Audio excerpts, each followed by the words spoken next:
ಬಂಟ್ವಾಳ ತಾಲೂಕಿನ ಕಾವಳಪಡೂರು ಗ್ರಾಮದ ಮಧ್ವ ಕೈಲಾರ್ ಸಮೀಪದ ರಾಷ್ಟ್ರೀಯ ಹೆದ್ದಾರಿಯಲ್ಲಿ ಸಂಭವಿಸಿದ ರಸ್ತೆ ಅಪಘಾತದಲ್ಲಿ ಪಾದಚಾರಿಯೊಬ್ಬರು ಗಂಭೀರವಾಗಿ ಗಾಯಗೊಂಡಿದ್ದಾರೆ.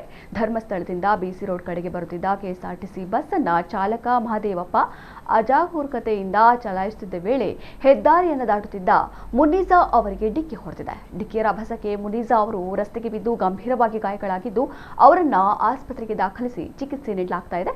ಈ ಸಂಬಂಧ ಬಸ್ ಚಾಲಕನ ವಿರುದ್ಧ ನಿರ್ಲಕ್ಷ್ಯದಿಂದ ವಾಹನ ಚಲಾಯಿಸಿ ಅಪಘಾತ ಉಂಟು ಮಾಡಿದ ಆರೋಪದಡಿ ಬಂಟ್ವಾಳ ಸಂಚಾರ ಪೊಲೀಸ್ ಠಾಣೆಯಲ್ಲಿ ಪ್ರಕರಣ ದಾಖಲಾಗಿದ್ದು ತನಿಖೆ ಮುಂದುವರೆದಿದೆ.